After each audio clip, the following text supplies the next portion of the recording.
kana taram nokseri adu mayam si su mayam gi damakta yam interesting oiba anuba video ama puraga lakchere adu mayam na ai gi channel se support tok biboina ai gi video singjibu yengbiyo hawudaina loiba phawba adu ga ai gi channel sibu support tok biboina subscribe su toksen biramo adu mayam ai ngasi pujarai bu mayam gi damakta pujarai ba video se ko yam interesting oiba du makhan gi video ne haiba tare adi adum ko gi lon ko pa tamba khakta gi wana tana adum yeng da su dum nungai ga da ba du makhan gi video ne adu ai gi channel si so ano bune adu mayam na ai gi video sing se adum yeng biyo adu ga ai gi channel si bu support to boina adum subscribe su tok sin miramo adu mayam ani ngasi mayam gi da makta koi untar ka dori ba video se mayam koina na mamangi da lon ki ba koi gi nupigi koi gi waist pouch to adum ba da koi gi ngasi lola ka doi sina koi nupagi hai tare ka dum koi khwang da dum koina knian ba ya ba dum makhan gi pouch ne ado si langsen hangi da gi sina khara kope hai tare si gi sina koi gi 1 mm gi ne ado mamang da koina lon gi ba duna 2 mm gi ne aduna ai ngasi se koi gi hook se sina sigi 3.3 mm gi hook se laujare asigi hook se aduga kina pin ani ma daga oigani aduna koi mark pin je ani ma samaina laujare adu mayam koina ngasi makhong se haura se adu makhong se koina halamada sigi koi gi lang se koina horen phot ka doini phot ka daba yaw kani aduna koina phot pe ki damakta sigi se koina khara sangna samaina khara koi kap ani mu ki sang hai tare ko adumaina kapi hora matungda koina samaina haura se duga koina logudari bu makhong se makhong tara ma thoi logdoini me samaina re 1 2 3 4 5 6 7 8 9 10 11 samaina leire koi makhong se adu mayam koina ngara nahan koina mamangi da lon khibado adu da gidi sina yam thina live hai tare adu maina oiduni yam easily oigini sidi kana gumba amana hekta lon ba yaba adu makhan gi koi gi pouch ne design ne adu gi matung da koina makhong se single crochet ram lolani samaina single crochet se mo hanjana samaina lon birani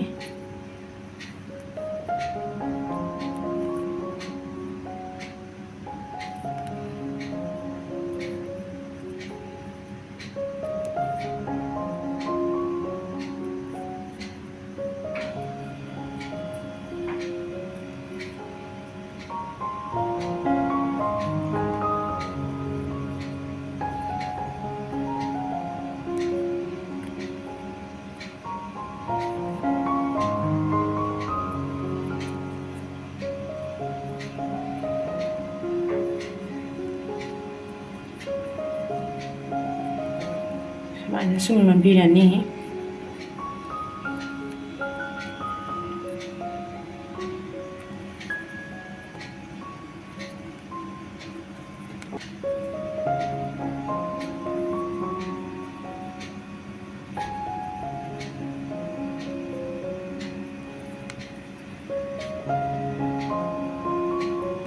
samaina leire me samaina leire makhong se adugi matunda koina sigi kanu se the 1 2 3 4 5 6 7 8 9 10 sigi ga tharaga makhong je koina 10 sigi se koi gi makhong ahan bagi sigi je lokhat pa je sina tabida adu koina kamai toge de have sigi 10 sida koina makhong mari yamana sidagi 1 2 3 4 sibongna ꯑꯩꯈꯣꯏꯅ single ꯀ꯭ꯔꯣꯁꯦꯠꯁꯨ ꯑꯗꯨꯝ ꯂꯣꯜꯂꯅꯤ ꯑꯗꯨꯒ ꯃꯈꯣꯡ 5 ꯁꯨꯕꯁꯦ ꯃꯈꯣꯡ 5 ꯁꯨꯕꯁꯤꯗ ꯑꯩꯈꯣꯏꯅ ꯃꯈꯣꯡ ꯑꯃ ꯍꯦꯟꯒꯠꯍꯜꯂꯅꯦꯕ ꯃꯈꯣꯡ 5ꯁꯤꯒꯤ ꯑꯩꯈꯣꯏꯒꯤ ꯃꯈꯨꯟꯁꯤꯗ ꯑꯅꯤꯔꯛ ꯑꯃ ꯂꯣꯜꯂꯅꯤ ꯑꯗꯩꯗꯤ 6 ꯁꯨꯕꯁꯤꯗꯁꯨ ꯑꯩꯈꯣꯏꯅ ꯑꯅꯤꯔꯛ ꯑꯃ ꯂꯣꯜꯂꯅꯤ ꯑꯗꯨ ꯃꯇꯨꯡꯗ ꯁꯤꯗꯒꯤ 7 8 9 10 ꯃꯈꯣꯡ 4ꯁꯤꯃꯅ ꯑꯩꯈꯣꯏꯅ ꯁꯤꯡꯒꯜ ꯀ꯭ꯔꯣꯁꯦꯠ ꯃꯈꯣꯡ ꯑꯃꯃꯝꯗꯪ ꯂꯣꯟꯒꯅꯤ ꯑꯗꯨꯃꯥꯏꯅ ꯌꯦꯡꯉꯁꯦ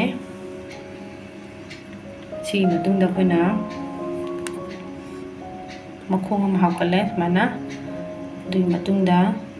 ꯁꯤꯗꯒꯤ ꯑꯩꯈꯣꯏꯅ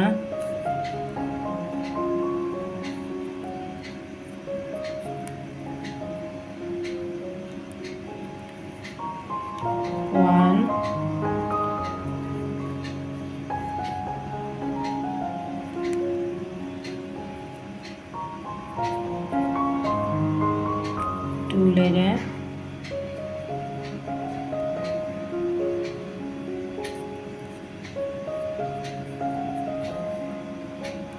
3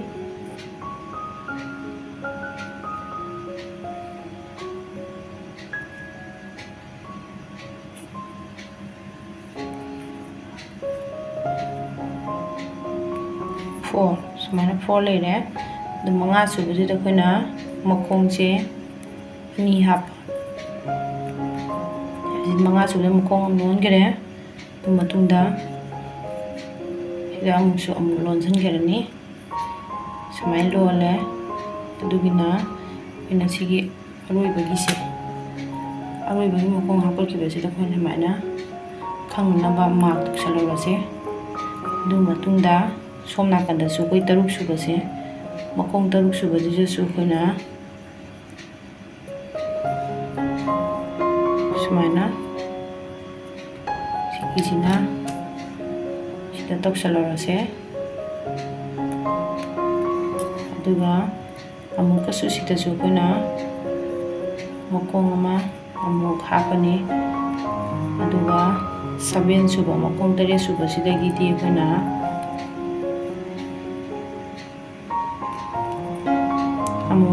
सिंगल क्रोशेट लोलनी सुमाइना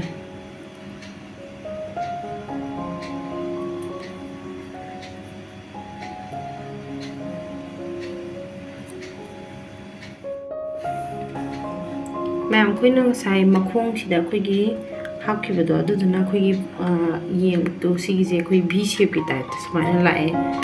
अदो अखोइना मखों जी ngसाइदि अखोइना सोम नाकंदगी मरी 1 2 3 4 4 चलगा 5 सुबदगी अनि हापखिबनेबा मखों अमदा अनि लोनखिबनेबा अदुगा सोम नाकंदसु अखोइना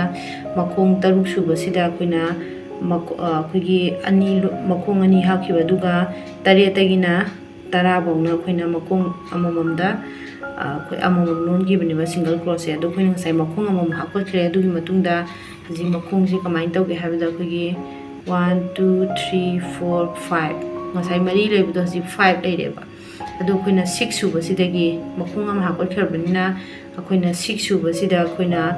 कइनो मखों अमम अनि लोलनी अदुगा 7 सिदाजु अखोइना मखों अनि लोलनेबा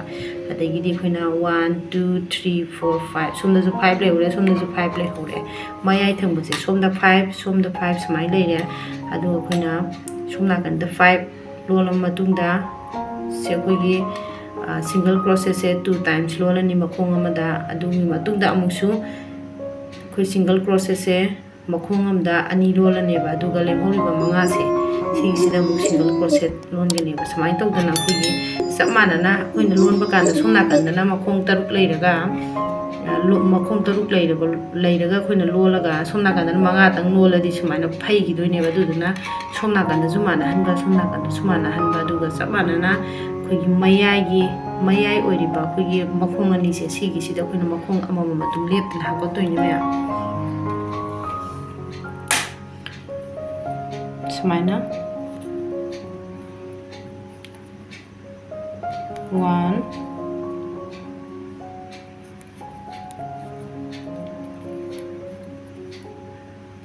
2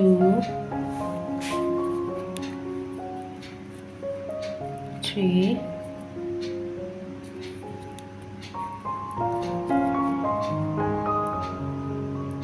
4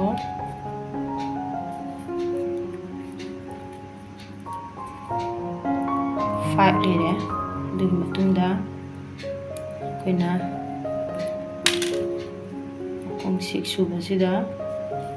ꯑꯅꯤꯔꯛ ꯂꯣꯟꯒꯅꯤ ꯑꯩꯈꯣꯏꯅ ꯄꯤꯟꯁꯦ ꯑꯩꯈꯣꯏꯅ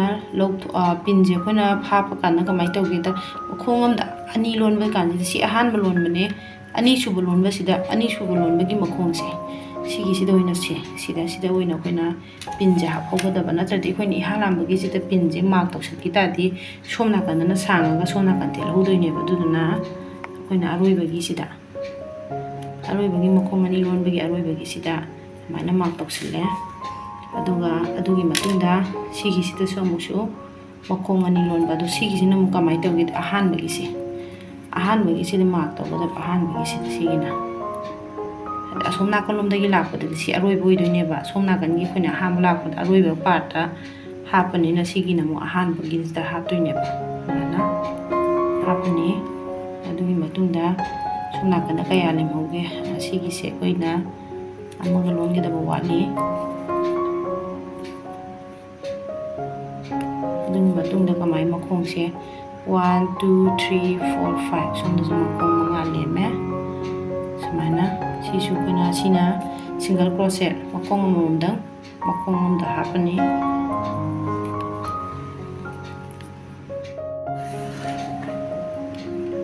ꯃꯌꯥꯝ ꯑꯩꯈꯣꯏꯅ ꯍꯧꯖꯤꯛ ꯂꯣꯟꯈꯤꯕꯗꯣ ꯁꯨꯃꯥꯏꯅ ꯂꯩꯔꯦ ꯁꯤꯒꯤꯁꯤꯅ ꯑꯩꯈꯣꯏꯒꯤ ꯊꯥꯔꯠ ꯔꯥꯎꯟꯅꯦ ꯑꯩꯈꯣꯏꯅ ꯂꯣꯟꯈꯤꯕꯗ ꯊꯥꯔꯠ ꯔꯥꯎꯟ ꯂꯩꯔꯦ ꯑꯗꯣ ꯊꯥꯔꯠ ꯔꯥꯎꯟꯗ ꯁꯨꯃꯥꯏꯅ ꯂꯩꯔꯦ ꯑꯗꯣ ꯑꯩꯒꯤꯁꯦ ꯔꯥꯎꯟꯁꯦ ꯑꯩꯅ ꯂꯣꯟꯒꯗꯣꯏꯁꯦ ꯔꯥꯎꯟ 10 ꯔꯥꯎꯟꯁꯗ ꯑꯩꯅ ꯂꯣꯟꯒꯗꯣꯏꯁꯦ ꯑꯗꯨꯗꯨꯅ ꯑꯩꯈꯣꯏ ꯍꯧꯖꯤꯛ ꯑꯇꯣꯞꯄ 7 ꯑꯃꯃꯨꯛ ꯂꯣꯜꯂꯁꯦ ꯑꯗꯨꯒ ꯀꯌꯥꯝ ꯁꯥꯡꯉꯤ ꯀꯌꯥꯝ ꯇꯦꯜꯂꯤ ꯁꯤ ꯌꯦꯡꯉꯁꯦ ꯑꯩꯈꯣꯏ 10 ꯐꯥꯎꯕ ꯁꯨꯃꯥꯏꯅ ꯃꯈꯣꯡꯁꯦ ꯑꯃꯃꯝ ꯑꯗꯨꯝ ꯍꯥꯞꯀꯠꯂꯒ ꯂꯣꯜꯂꯁꯦ ꯑꯗꯣ ꯉꯁꯥꯏ ꯑꯩꯈꯣꯏꯅ 6ꯇ ꯇꯧꯈꯤꯕꯗꯣ ꯉꯁꯥꯏ ꯁꯤꯒꯤꯁꯦ ꯀꯃꯥꯏꯅ ꯇꯧꯒꯦꯗ ꯁꯤꯅ 1 2 3 4 5 6 7 ꯑꯇꯝꯅ 7ꯗ ꯁꯣꯝꯒꯤꯁꯨ ꯁꯤꯒꯤꯁꯦ ꯂꯣꯜꯂ ꯃꯇꯨꯡꯗ ꯁꯤꯗ 1 2 3 4 5 6 ꯁꯣꯝ ꯅꯥꯀꯟꯗꯁꯨ 6 ꯂꯩꯍꯧꯔꯦ ꯁꯨꯃꯥꯏꯅ ꯂꯩꯔꯦ ꯁꯨꯃꯥꯏꯅ ꯁꯨꯝ ꯂꯣꯜꯂꯁꯦ ꯑꯗꯨ ꯆꯞ ꯃꯥꯟꯅꯕꯅꯤ ꯃꯌꯥꯝꯅ ꯁꯨꯕꯤꯔꯝꯕꯅꯤ ꯁꯦꯞꯇꯣ ꯑꯩꯈꯣꯏꯒꯤ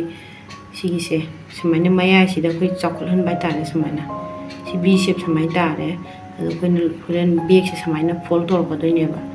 ꯐꯣꯜ ꯇꯧꯔꯛꯄ ꯀꯥꯟꯗ ꯁꯨꯝ ꯆꯥꯎꯊꯣꯛꯈꯤꯗꯣꯏꯅꯦꯕ ꯑꯗꯨꯅꯤ ꯁꯤꯒꯤꯁꯤꯅꯦ ꯃꯌꯥꯝ ꯂꯣꯜꯂꯁꯦ ꯃꯈꯥ ꯇꯥꯅ ꯑꯃꯨꯛ ꯁꯤꯒꯤ ꯃꯇꯨꯡꯗ ꯁꯤꯗꯒꯤ ꯑꯃꯨꯛ ꯂꯣꯟꯁꯜꯂꯁꯦ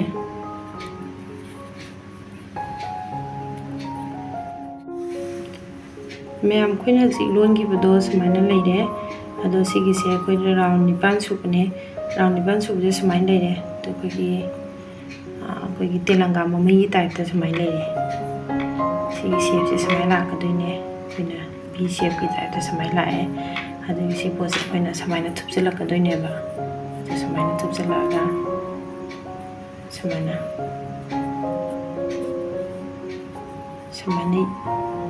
ꯆꯠꯈꯤꯗꯣꯏꯅꯦꯕ ꯆꯥꯎꯊꯣꯔꯛꯏꯁꯦ ꯃꯌꯥꯝꯅ ꯎꯕꯤꯔꯝꯕꯅꯤ ꯁꯤꯗ ꯄꯤꯑꯝꯕꯗꯨꯗꯒꯤ ꯁꯨꯃꯥꯏꯅ ꯑꯩꯈꯣꯏꯅ ꯐꯣꯜ ꯇꯧꯕ ꯀꯥꯟꯗ ꯁꯨꯝ ꯆꯥꯎꯊꯣꯔꯛꯄꯁꯦ ꯁꯨꯃꯥꯏꯅ ꯆꯥꯎꯊꯣꯛꯍꯟꯈꯤꯗꯣꯏꯅꯦ ꯑꯩꯈꯣꯏꯒꯤꯁꯦ ꯑꯗꯣ ꯑꯩꯈꯣꯏꯒꯤ ꯁꯤꯒꯤꯁꯤꯅ ꯑꯩꯈꯣꯏꯒꯤ ꯔꯥꯎꯟ 9 ꯁꯨꯕꯅꯤꯁꯦ ꯑꯗꯣ ꯔꯥꯎꯟ 9 ꯁꯨꯕꯁꯦ ꯑꯩꯈꯣꯏꯅ ꯀꯌꯥꯃꯨꯛ ꯂꯣꯟꯒꯗꯒꯦ ꯍꯥꯏꯕꯗꯣ ꯑꯗꯨꯝ ꯆꯠꯊꯔꯒ ꯑꯩꯈꯣই ꯌꯦꯡꯉꯁꯦ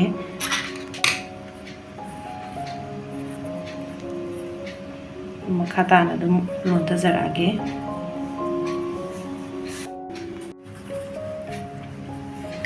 ꯃꯌꯥꯝ ꯑꯩꯈꯣꯏꯅ ꯉꯁꯥꯏ ꯂꯣꯟꯈꯤꯕꯗꯣ ꯁꯨꯃꯥꯏꯅ ꯂꯩꯔꯦ ꯁꯨꯃꯥꯏꯅ ꯑꯩꯈꯣꯏꯅ ꯉꯁꯥꯏ ꯂꯣꯟꯕ ꯍꯧꯈꯤꯕꯗꯣ ꯁꯤꯗꯒꯤ ꯃꯈꯣꯡꯁꯦ ꯍꯥꯞꯀꯠꯈꯤꯗꯕꯅꯦ ꯁꯤꯐꯧ ꯃꯈꯣꯡ ꯍꯥꯞꯀꯠꯂ ꯂꯣꯟꯈꯤꯕꯅꯦ ꯑꯩꯈꯣꯏꯅ ꯃꯈꯣꯡ ꯍꯥꯞꯀꯠꯇꯅ ꯂꯣꯟꯈꯤꯕꯁꯤꯅ 5 ꯁꯦꯟꯇꯤꯃꯤꯇꯔ ꯂꯩꯔꯦ ꯑꯗꯒꯤꯗꯤ ꯑꯩꯈꯣꯏꯅ ꯃꯈꯣꯡ ꯍꯥꯞꯀꯠꯂꯒ ꯂꯣꯟꯈꯤꯕꯁꯦ ꯁꯤꯅ ꯃꯈꯣꯡ ꯍꯥꯞꯀꯠꯂꯒ ꯂꯣꯟꯈꯤꯕ ꯁꯨꯃꯥꯏꯅ ꯑꯩꯈꯣꯏꯅ ꯍꯥꯞꯀꯠꯈꯤꯕꯗꯣ ꯃꯌꯥꯏꯔꯣꯝꯗꯒꯤ ꯑꯗꯨꯗꯨꯅ 5 ꯁꯦꯟꯇꯤꯃꯤꯇꯔ ꯂꯩꯔꯦ ꯑꯗꯒꯤ ꯃꯈꯣꯡ ꯍꯥꯞꯀꯠꯇꯅ ꯆꯨꯝꯅ ꯂꯣꯟꯈꯤꯕꯗꯨꯅ 14 ꯁꯦꯟꯇꯤꯃꯤꯇꯔ ꯁꯨꯃꯥꯏꯅ ꯂꯩꯔꯦ ꯑꯗꯣ ꯑꯩꯈꯣꯏꯅ ꯁꯣꯝ ꯅꯥꯀꯟꯒꯤ ꯁꯥꯏꯠꯁꯤꯗꯁꯨ ꯁꯨꯃꯥꯏꯅ ꯁꯣꯝ ꯅꯥꯀꯟꯗ ꯑꯩꯈꯣই ꯂꯥꯛꯏꯕꯁꯦ ꯁꯨꯃꯥꯏꯅ ꯁꯣꯝꯗꯁꯨ ꯂꯥꯛꯀꯗꯣꯏꯅꯦ ꯑꯗꯣ ꯑꯩꯈꯣꯏꯅ ꯈꯔ ꯁꯥꯡꯍꯟꯒꯦ ꯍꯥꯏꯔꯁꯨ ꯑꯗꯨꯝ ꯌꯥꯏ ꯁꯤ ꯑꯩꯈꯣꯏꯅ ꯈꯔ ꯁꯥꯡꯅ ꯑꯗꯨꯝ ꯃꯈꯣꯡ ꯍꯥꯞꯀꯠꯇꯅ ꯁꯨꯃꯥꯏꯅ ꯑꯗꯨꯝ ꯂꯣꯟꯕꯗꯈꯔ ꯁꯥꯡꯍꯟꯒꯦꯁꯨ ꯑꯗꯨꯝ ꯌꯥꯏ ꯑꯗꯨꯒ ꯁꯣꯝ ꯅꯥꯀꯟꯗꯁꯨ ꯑꯩꯈꯣꯏꯅ ꯍꯥꯞꯀꯠꯂꯒ ꯂꯣꯟꯒꯦ ꯍꯥꯏꯕ ꯑꯣꯏꯔꯒꯅ ꯕꯦꯛꯁꯦ khar chaukhatlakkaneba ado khadama ai na lolibsidadi makhongse aina pangchau chauhandre adui matungda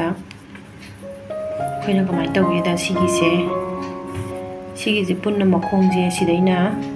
sibause makhong kunthra ne ba adu makhong kunthra se khoina makhongje khoina trawa se khoina sai pin mark pin phajangi ba dumaina siju tawrani sumana sidagi hawrani 1 2 3 4 5 6 7 8 9 10 11 12 13 14 15 sida ma thoe sida ma leire aduga sigi sidasu akoina ama mark toksalase kamai tawgani habada akoina ngasai somna kandana akoina sawaina somnagi lolakpani na makhongse akoina hapatkhibaneba adu hatamukina akoina somna kani samai lolakadoineba aduduna makhongse akoina kaktharakodoineba makhong ani kaktharakodoineba akoina ngasai makhong amamam sida hapatkhibudo hatamukna makhong ani akoina makhong amamam kaktharakodoiba da kamaina kakthagadaги habada akoina sibogdi dum sigitagina sibogdi akoina dum single crochet akoina kasai longi baduga samana na dum lonbirani single crochet se samana do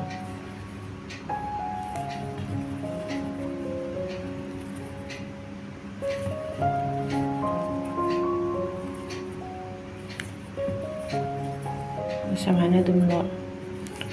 lolani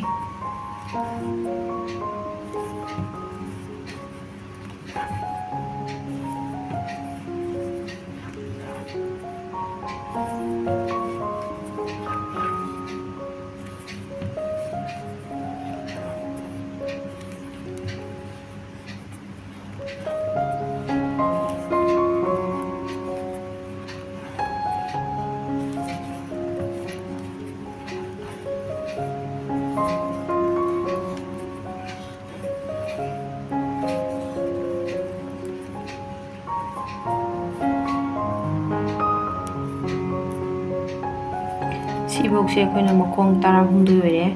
sisina 13 adu 35 aduga 13 gi 35 ga se akoina kamaina tawgadagi habada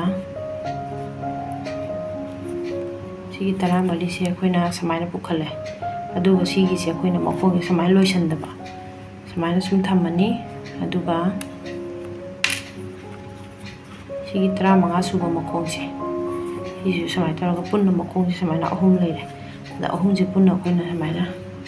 lokkarpa hadi makhongje loisala ini basigi amam dai mak pinna mak toksalase adugi matunda sigi su makhong 13 subase akoina samaina thambire adu matunda mu 13 suba makhongse samaina leire samai loisala hadi makhongje loisala ini mayam sigi se na pikthar haitare makhongse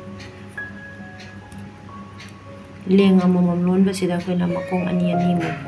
sai akoina makhong ani hawkhibado hatamuna akoina makhong ani piktha halani agi matungda akoina single crochet adum lambirani si pawba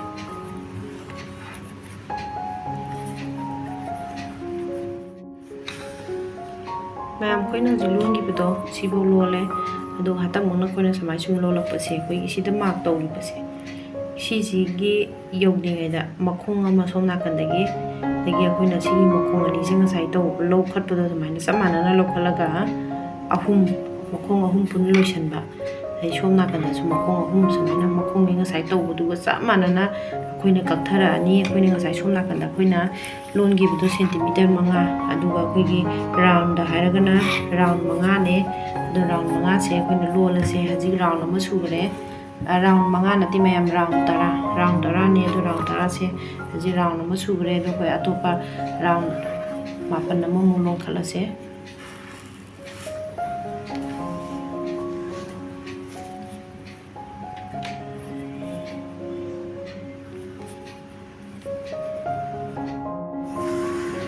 ꯃꯌꯥꯝ ꯑꯩꯈꯣꯏꯅ ꯍꯧꯖꯤꯛ ꯂꯣꯟꯈꯠꯂꯛꯄꯗꯣ ꯁꯤꯐꯧ ꯂꯣꯜꯂꯦ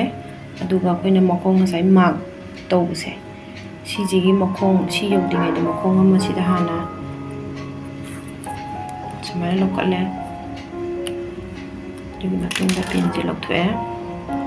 ꯑꯗꯨꯒ ꯑꯩꯈꯣꯏꯅ ꯉꯁꯥꯏ pin ꯇꯧꯈꯤꯕ ꯃꯈꯣꯡꯁꯦ ꯁꯤꯁꯦ ꯁꯨꯃꯥꯏꯅ ꯇꯧꯔꯒ ꯃꯈꯣꯡ 1 2 3 ꯂꯩꯔꯦꯗꯅ ꯑꯗꯨꯒ ꯁꯤꯗ ꯃꯈꯣꯡꯁꯦ ꯑꯃꯨꯛ ꯀꯛꯊꯔꯛꯄꯩ ꯋꯥꯅꯤꯗ ꯑꯗꯨ ꯁꯣꯝ ꯅꯥꯀꯟꯒꯤꯁꯨ ꯆꯞ ꯃꯥꯟꯅꯅ ꯑꯃꯨꯛ ꯑꯩꯈꯣꯏꯅ ꯄꯤꯟ ꯇꯧꯕ ꯁꯤꯝ ꯂꯧꯔꯦ ꯃꯥꯔꯛ ꯄꯤꯟ ꯇꯧꯕ ꯃꯈꯣꯡ ꯁꯤꯝ ꯂꯧꯔꯦ ꯑꯗꯨꯒ ꯃꯥꯒ ꯊꯪꯅꯕ ꯁꯣꯝ ꯅꯥꯀꯟꯂꯣꯝꯗ ꯂꯩꯕꯁꯦ ꯁꯨꯃꯥꯏꯅ ꯑꯍꯨꯝꯁꯦ ꯑꯃꯨꯛ ꯂꯧꯔꯦ ꯑꯗꯨꯒ ꯑꯃꯨꯛ ꯁꯨꯃꯥꯏꯅ ꯃꯈꯣꯡꯁꯦ ꯁꯨꯝ ꯄꯤꯛꯊꯍꯜꯂꯛꯑꯁꯤ ꯃꯌꯥꯝ ꯁꯨꯃꯥꯏꯅ ꯁꯨꯝ ꯂꯣꯜꯂꯁꯦ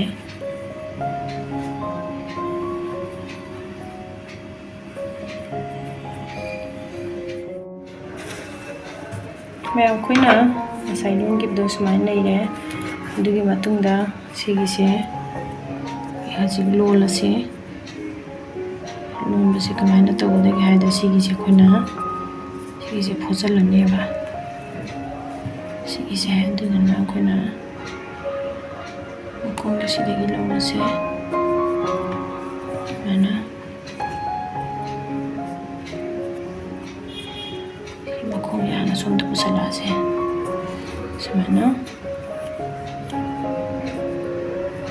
ꯁꯨꯃꯥꯏꯅ ꯂꯩꯔꯦ ꯑꯗꯨꯒꯤ ꯃꯇꯨꯡꯗ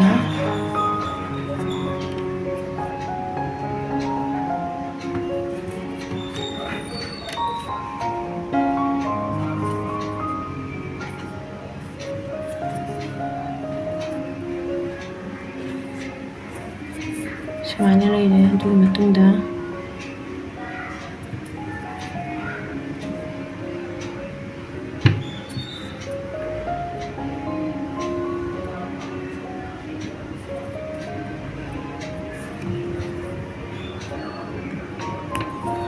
sum lolaba sumana front loop stitch lolani sumana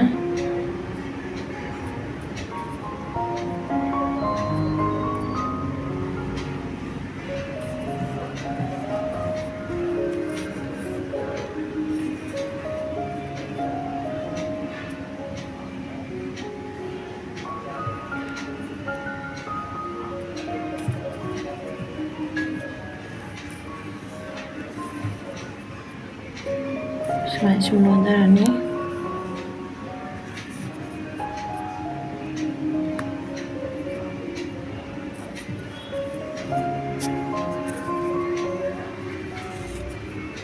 lori lonba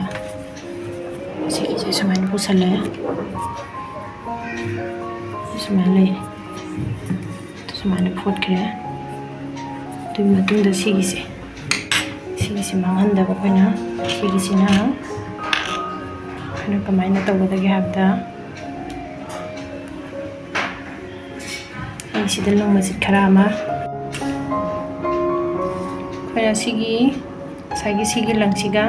sida laiba lang masit kharase sigi koina samjanagi haita de si nylon ni na yam lai haita sumana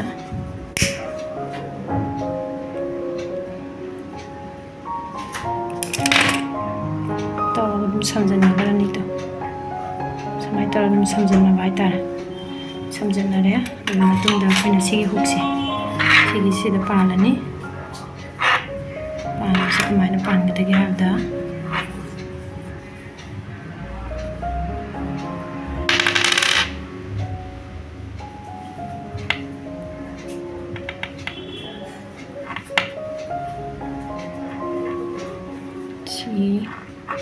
sida padoini me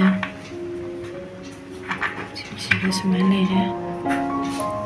sumai pangkalani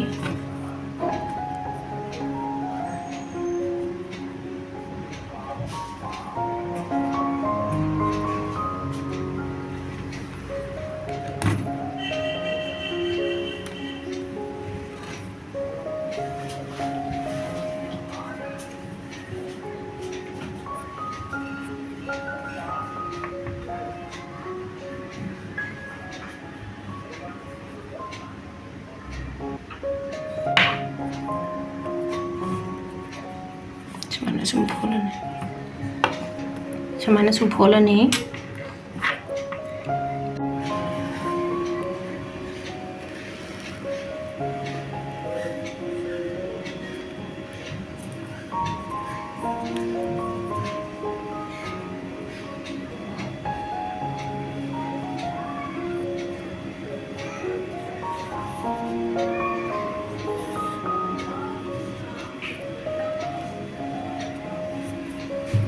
Samaina phot kare khuna samaina leire aso nakan gi sida ina time save oina ba haidana already phot laga leide som gi su hook se already attach tawgre som da su samaina attach tawgre adu matunda khoina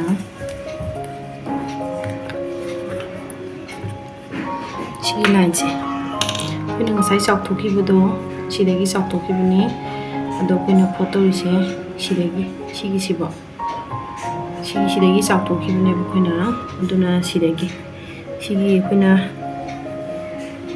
sigi mari se sidagi sigi mari se sibo khoina hosalani kamana phot kadagi habda khoina sidum samana dum sumna dum phot pe wan khoina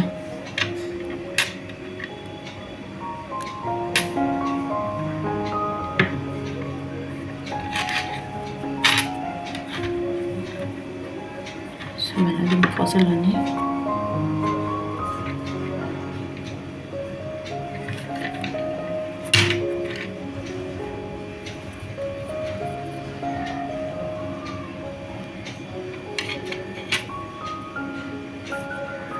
samana dum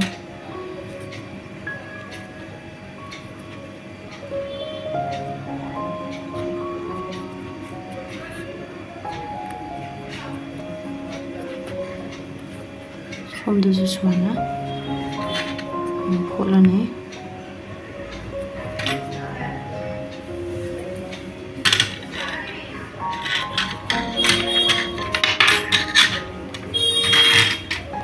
sibo pot kre song gisu sibo pot la samana laidani big se se ona na kalanda posala se samana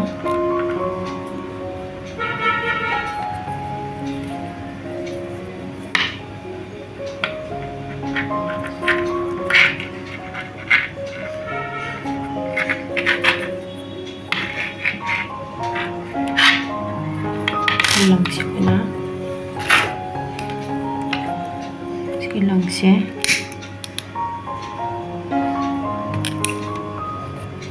samana hai tak sangga sida koi napsan gani sini napsan gani ini tunda ismana ya ini matunda koi na sigi kana koi ge box laire aduga sida koi na kino ma koi dum card kuma kai kuma hapa yabagi mong da box macha ma sida mu shu attach tawlase adu attach tawna ba kina makong se sumana makong se lokhalani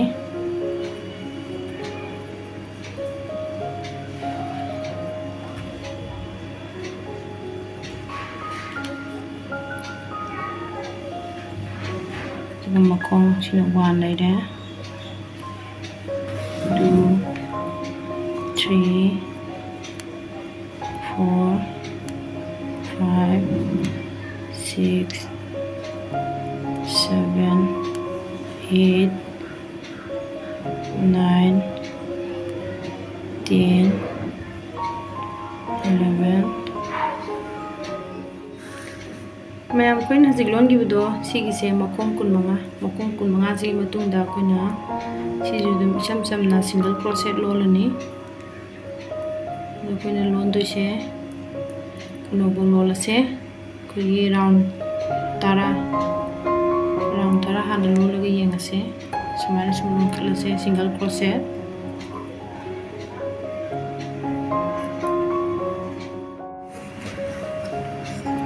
mayam koina ngasai lon gibudo samaina leire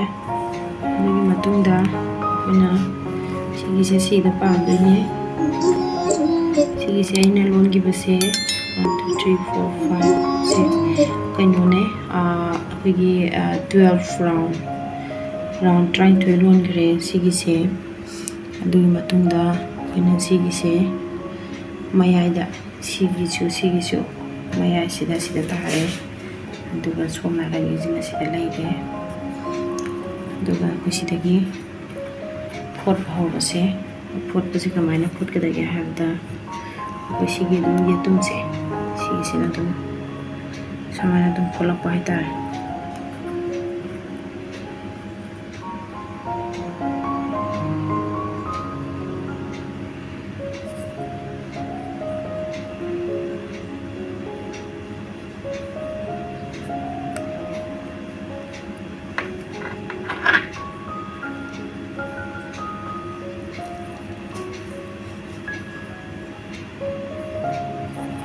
समायना दुम सिगी समायना दुम फोटखिबा समायना सिदा दुम फोटतोइने then फोलगा सिबो फोटोइने अदुगा सिगी size सिमदि फोलरोय करिगोदा खोइना सिदा chain पालकदोइबनिना समाय जुम फोलसे मया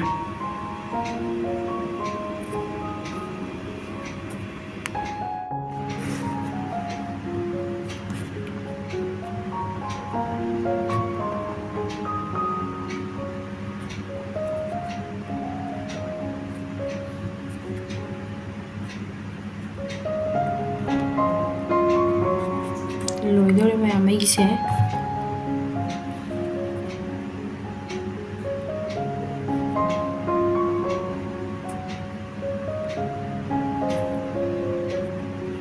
सिगिसिना आरोइबो ओइदोइने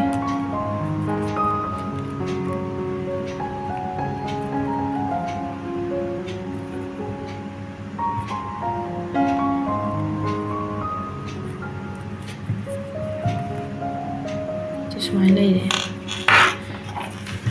समायना सिदा कोइना अदुम एटीएम कार्ड कुम ओइरसु लेना एनी कोइना कार्ड मचा गुम सिदा दुम हापा सोम नाकन गिसिना कोइना मोबाइल गुम दुम लोइ हाप यानी सिगी लंगसे हाइडिंग तवगे सिदा hiding तवसलगे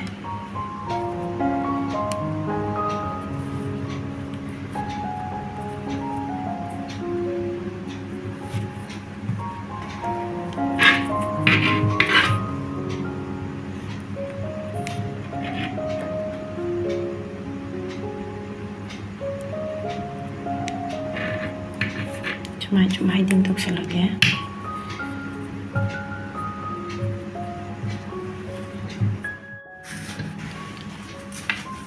ayam khoi hujik do langdu sida hide tok re du matungda samaina leire to samaina leire to khoi hujik sienje ya palase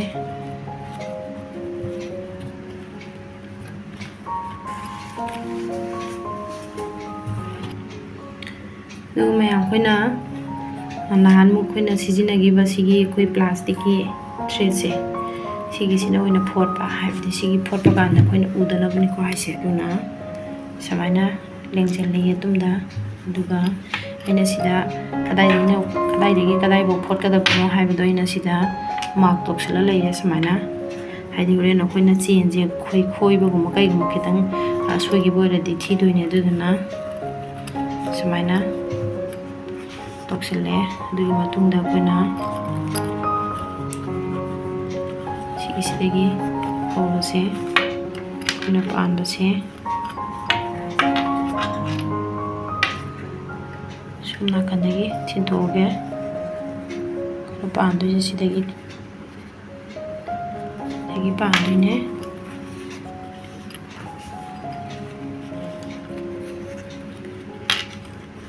दुगा खोइना यारिगे कइनसे खोइगी चेनजे खोइना कइनो तौबा हाइतारे खर नपसन्ना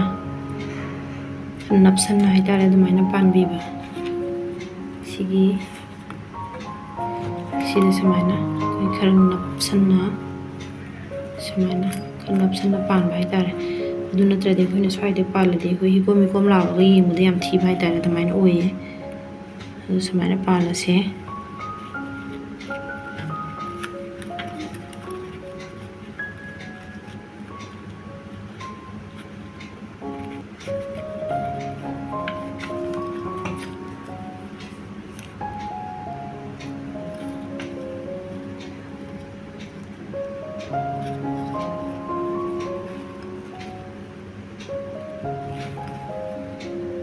ꯃꯇꯨꯡꯗ ꯑꯩꯈꯣꯏꯅ ꯁꯤꯗꯒꯤ ꯂꯧꯈ꯭ꯔꯦ ꯃꯇꯨꯡꯗ ꯑꯩꯈꯣꯏꯅ ꯁꯤꯗꯒꯤ ꯑꯃꯨꯛ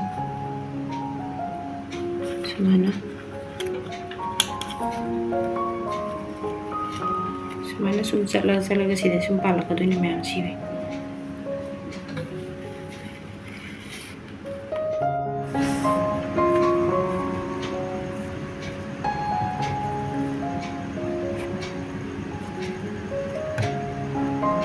ꯃꯌꯥꯝꯁꯦ ꯑꯩꯈꯣꯏꯅ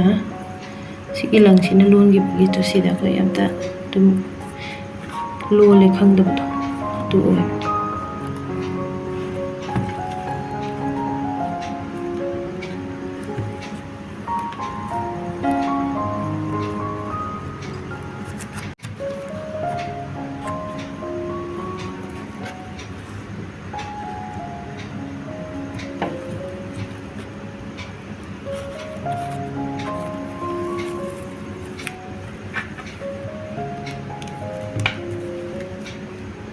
ꯑꯩꯈꯣꯏꯅ ꯂꯣꯟꯕ ꯀꯥꯟꯗ ꯁꯤꯒꯤ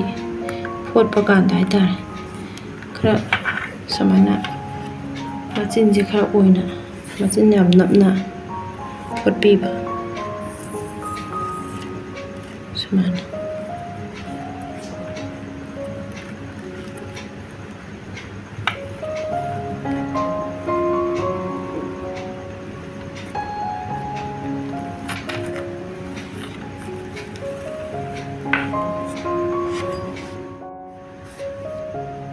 ꯃꯌꯥꯝ ꯑꯩꯈꯣꯏꯅ ꯉꯁꯥꯏ ꯄꯥꯟꯈꯤꯕꯗꯣ ꯁꯨꯃꯥꯏꯅ ꯂꯩꯔꯦ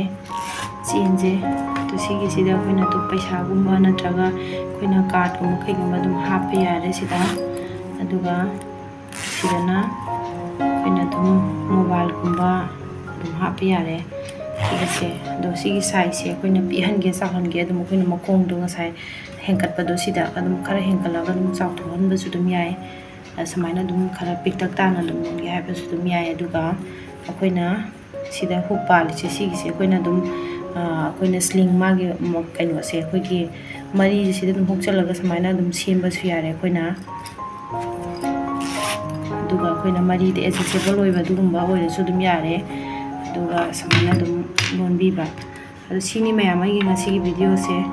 ꯑꯗꯣ ꯃꯌꯥꯝꯅ ꯑꯩꯒꯤ ꯆꯦꯅꯦꯜꯁꯤꯕꯨ ꯁꯕꯁꯀ꯭ꯔꯥꯏꯕ ꯇꯧꯕꯤꯗ꯭ꯔꯤꯕ ꯑꯣꯏꯔꯒꯗꯤ ꯁꯕꯁꯀ꯭ꯔꯥꯏꯕ ꯇꯧꯁꯤꯟꯕꯤꯔꯝꯃꯣ ꯑꯩꯒꯤ ꯆꯦꯅꯦꯜꯁꯤꯕꯨ ꯑꯦꯟꯀꯔꯦꯖ ꯇꯧꯕ ꯑꯣꯏꯅ ꯑꯗꯨꯒ ꯂꯥꯏꯛ ꯁꯤꯌꯔꯁꯨ ꯇꯧꯕꯤꯔꯝꯃꯣ ꯑꯗꯨꯒ ꯍꯧꯕꯗꯒꯤ ꯂꯣꯏꯕꯁꯨ ꯌꯦꯡꯕꯤꯌꯨ ꯃꯌꯥꯝ ꯁꯤ ꯍꯥꯏꯔꯒ ꯃꯌꯥꯝ ꯑꯩ ꯂꯣꯏꯁꯤꯟꯖꯔꯒꯦ ꯑꯗꯣ ꯃꯊꯪꯒꯤ ꯚꯤꯗꯤꯑꯣꯗ ꯑꯃꯨꯛ ꯊꯦꯡꯅꯔꯁꯦ ꯕꯥꯏ